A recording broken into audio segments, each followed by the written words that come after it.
Halo semua, Assalamualaikum warahmatullahi wabarakatuh. Aku Siti Nurhalimah Ayudia dari kelas 1 MIB 2024. Nah, pada video ini aku mau ngasih tahu kalian nih bagaimana caranya konversi suku menggunakan bahasa pemrograman C++. Oke, langsung saja kita mulai ya.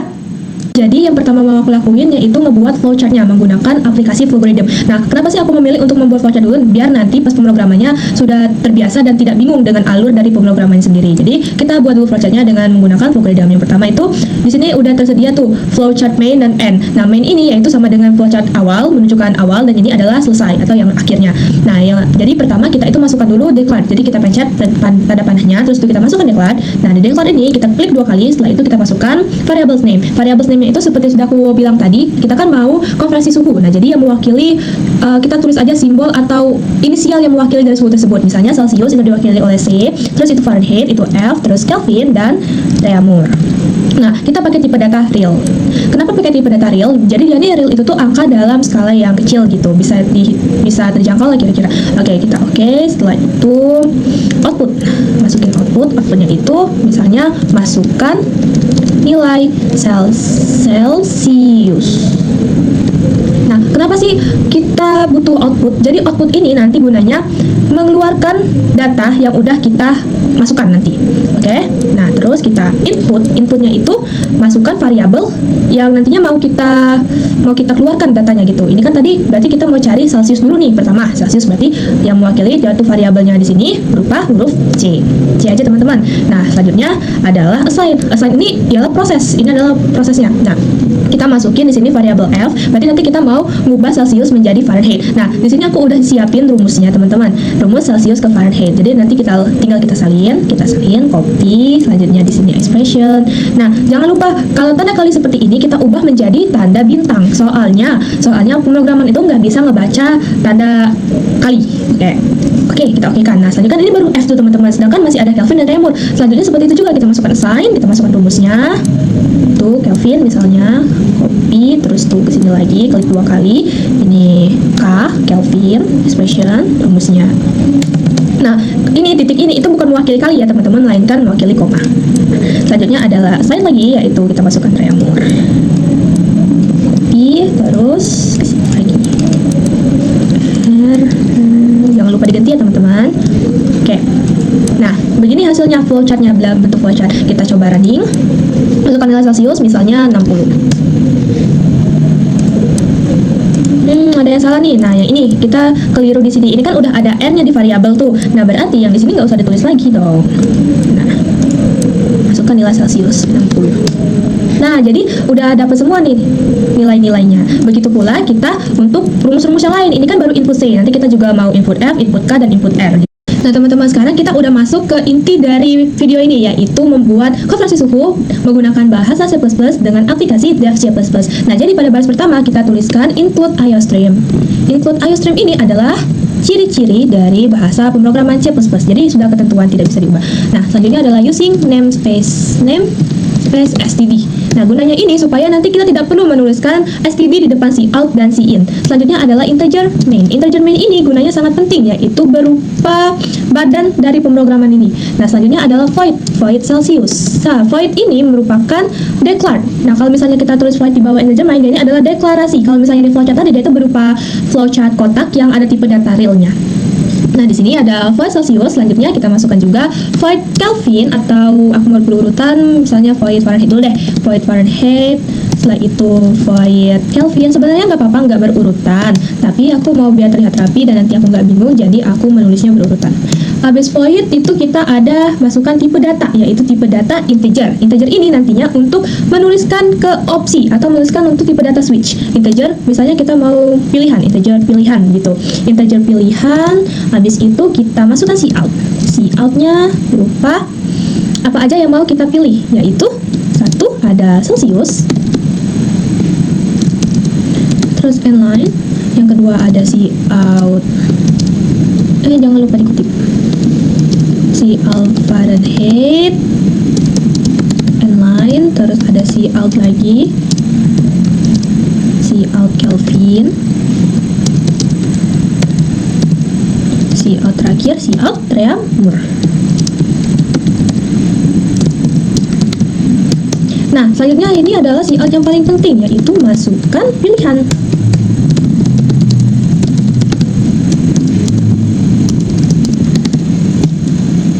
Masukkan pilihan. Jadi pada si out ini kita memilih, kita mau mengeksekusi pilihan yang mana dulu, yaitu Celsius, Fahrenheit, Kelvin, atau Reaumur.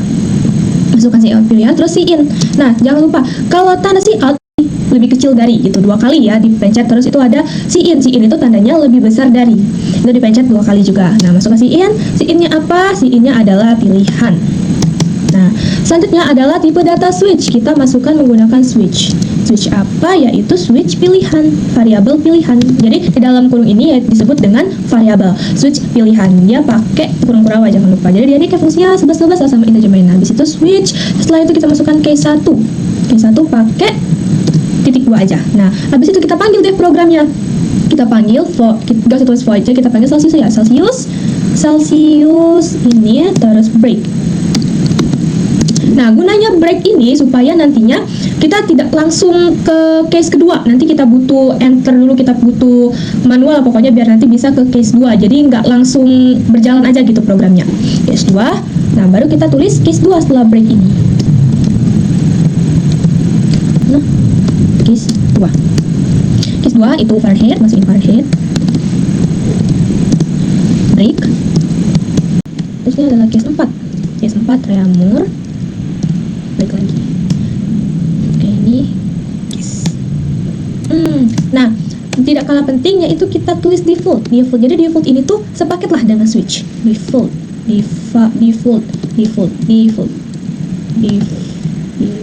Nah, default. Kita tulis default. Kedua, terus si out teman-teman.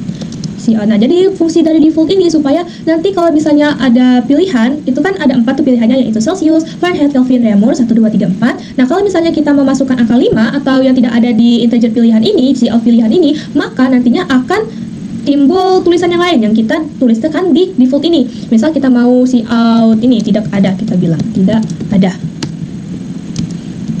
Inline. Ini kita tidak ada. Enggak usah inline, kejauhan nanti spasinya. Nah, tidak ada. Oke. Setelah default kita baru kita tuliskan, kita ketikkan return main. Nah, mengapa return main? Supaya nanti waktu kita mengoutput yang keluar itu output dari ini, data dari integer pilihan ini, dan dia nanti kembali lagi kepada integer main. Nanti dia berulang-ulang gitu loh. Nah, oke. Terus ada saran lagi nih, biar dia terlihat rapi, maka kita tuliskan pakai sistem CLS. CLS ini adalah singkatan dari clear screen. Nah, jadi kalau misalnya kita mengetikkan clear screen ini, CLS ini, maka di terminalnya itu dia tidak perlu keluar terminal untuk memilih pilihan lain. Jadi dia bisa tetap berada di terminal, dan yang sudah pilihan pertama itu pilihan yang sudah kita input dan sudah keluar, maka akan terhapus. Nanti itu biar lebih jelasnya kita contohkan setelah programnya di running. Nah, setelah ada sistem CLS, maka sepaket pula dengan sistem sistem POPs.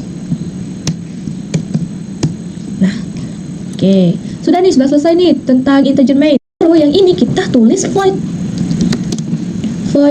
Celsius misal.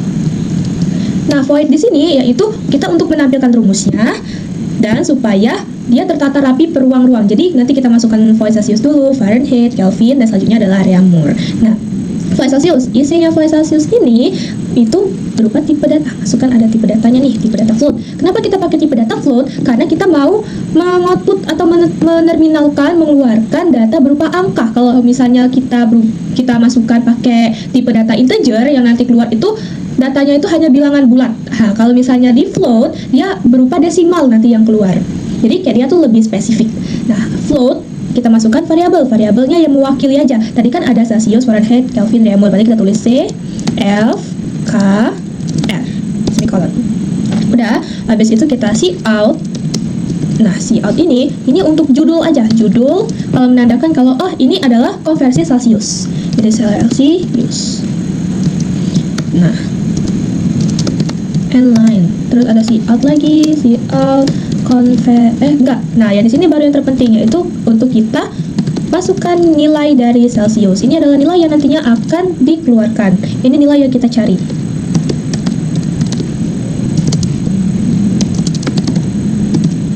Setelah itu sin, yang penting sin apa? Sin C.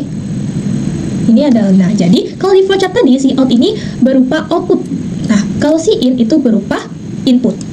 Oke, deklarasi ini variabel C. Setelah itu kita masukkan rumus. Nah di sini aku tadi kan udah siapin rumusnya di Word, jadi tinggal kita salin tuh. Misal konversi Celsius, kita salin. Kita paste di sini. Nah jangan lupa ubah tanda X menjadi tanda bintang. Kalau enggak, program tidak akan terbaca. Selanjutnya adalah kita see out lagi nih, kita spasi enter aja biar terlihat rapi. Ini adalah nilai apa dulu tuh? Fahrenheit. Nah, nilai Fahrenheit, terus ini adalah variabel Fahrenheit, yakni nanti biar dia tuh dieksekusi. Jadi kita harus wakili rumusnya itu menggunakan Fahrenheit, menggunakan F. Itu adalah perwakilan aja gitu. Terus F abis ini satuan misalnya derajat gitu, derajat ini tulis lagi derajat Fahrenheit. Nah baru enlog. Jadi ini berupa tambahan aja, nanti munculnya nilai Fahrenheit sekian derajat Fahrenheit gitu loh. Selanjutnya adalah cout. Coutnya juga begitu, nilai. Selanjutnya ada cout ini maksud aku untuk Kelvin, jadi Kelvinnya juga sama dengan Fahrenheitnya.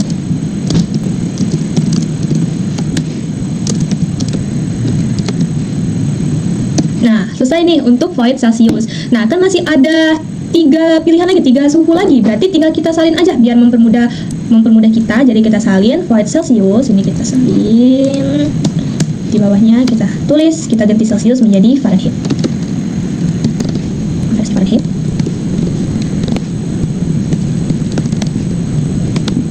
Kita lihat rumus Fahrenheit.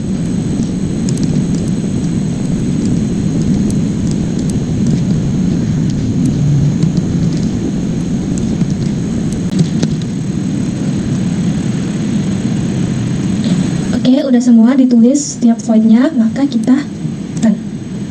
Kita save dulu jadi tugas suhu LP2 lah misalnya, karena yang satu tadi udah sebagai percobaan aku. Oke, ada yang salah ini, default. What's wrong with default is?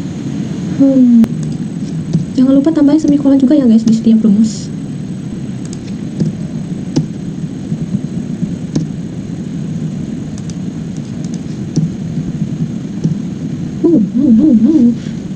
Salah dan ada yang mixil.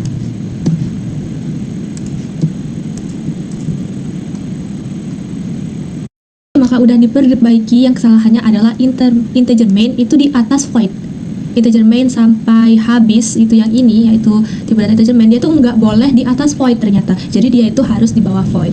Nah, jadi setelah kita tuliskan void banyak-banyak sebanyak-banyak ini, maka kita pindahkan integer yang dari atas tadi yang udah kita tulis di awal, kita pindahkan ke bawah. Nah, kita running, terus kita masukkan pilihan misalnya 1, kita mau pilih Celsius, terus masukkan nilai Celsius berupa 25 misalnya. Nah, jadi muncullah nilai Celsiusnya konversi Celsiusnya, yaitu dari konversinya ke Fahrenheit, ke Kelvin, dan ke Reaumur. Nah, teman-teman lihat yang ini kan, ini dia itu dalam bentuk kayak berdempet gitu. Jadi gimana sih biar dia itu ada spasinya? Maka yang kita ketikkan sebelum derajat itu kan ada tanda kutip. Nah, berarti kita spasi, tulis spasi. Di sini juga kita spasi. Ini spasi, ini juga spasi. Ini void selesai. Kita tutup void Celsius selesai. Oh ya, dan satu lagi. Tadi kan di void kita memakai semikolon. Ternyata untuk void dia itu menggunakan tanda kurung kurawat seperti ini. Jadi dia tuh kayak menentukan ruangan. Oh, ini ruangan untuk Celsius loh. Jadi ini rumus-rumus konversi Celsius ke satuan yang lain gitu. Nih, jadi Fahrenheit kita edit juga, kita kasih spasi.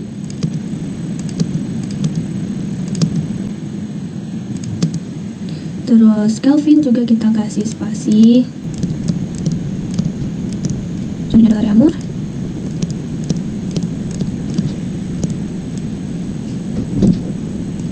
Selesai. Lihat, kita pilih 2 Celsius, setelah itu masukkan nilainya 35. Nah, jadi dia terlihat lebih rapi karena ada spasi antara angka, derajat, dan satuan. Oh ya, yang masukkan pilihan dia kan ini pilihannya di bawah tuh. Nah, biar lebih terlihat cantik lagi, maka kita edit lagi aja. Masukkan pilihan. Nah, ini dia kan pakai N-line. Jadi biar dia itu enggak enter ke bawah, maka N-line-nya dihapus. Nah, sekarang kita mau lihat tuh apa itu fungsi dari sistem CLS ini. Nah, jadi kalau misalnya ketika kita running, kita masukkan pilihan 1 Celsius, masukkan nilai Celsius 45. Nah, itu dia tidak keluar terminal, kita tekan enter misalnya atau any key. Nah, pencet apa aja nanti dia langsung muncul ke terminal baru. Jadi kita tidak perlu keluar terminal lagi untuk memilih opsi baru gitu loh. Jadi kita misalnya 4 langsung reamur, masukkan nilai reamur 36 misalnya. Jadi udah langsung ada gitu. Jadi kita nggak perlu ribet-ribet, nggak perlu teman-teman. Kita tuh jangan sama sekali remehkan tentang kurung kurawa ini. Nah, jadi tadi kurung kurawanya kenapa tadi tuh nggak bisa dipencet, nggak bisa berjalan yang sistem CLS ini, itu karena kurung kurawanya aku taruh di bawah return main gini tuh. Kalau gini kan emang nggak error jatuhnya, tapi dia nggak berjalan, CLS-nya nggak berfungsi dengan baik. Nah, ini tadi beda kan dapatannya dengan yang kita input pertama kali yang kita gunakan sebelumnya ini CLS-nya, dia itu langsung press and key untuk melanjutkan gitu, to continue. Nah, kalau ini kalau misalnya kita pencet, dia akan keluar, dia nggak langsung menunjukkan switch, nggak langsung ke terminal berikutnya, dia keluar terminal dulu baru kita bisa memilih opsi. Nah, jadi kurung kurawa itu sangat penting diperhatikan ya teman-teman. Nih, kalau misalnya di sini dia akan normal. Oke, mari kita buktikan pemrograman ini dengan flowchart yang tadi. Tadi flowchart kita pakai input C. Berarti coba di sini di flowchart kita running, kita masukkan nilai Celsius misalnya 35. Nah, ini adalah hasilnya kan. Kita coba kalau di dev itu kita running juga. Oke, kita ke Celsius, masukkan nilai 35. Nah, maka hasilnya akan sama atau tidak ya? Lihat. Lah. Nih, jadi Fahrenheit adalah 95 derajat, sama. Nilai Kelvin adalah 308,15, oke, dan reamurnya 63. Nah, jadi sama persis ya teman-teman antara flowchart dan dev C++ ya. Jadi, kita sudah berhasil menyelesaikan program konversi suhu. Nah, jadi teman-teman begitulah cara mengkonversi suhu menggunakan bahasa pemrograman C++. Mohon maaf yang sebesar-besarnya jika terdapat kesalahan kata dan kesalahan kode atau sintaks dalam pembuatan pemrograman ini. Aku juga masih belajar, kalau misalnya ada argumentasi atau saran boleh dikerahkan. Oke, ini jadinya bukan menunjukkan cara ya, jadi kalian kayak menemanin aku untuk membuat konversi suhu menggunakan bahasa pemrograman C++ aja ini, karena aku ngerasa juga ini tutorialnya kurang jelas. Oke, jadi terima kasih dan mohon maaf sekali lagi ya. Wassalamualaikum warahmatullahi wabarakatuh.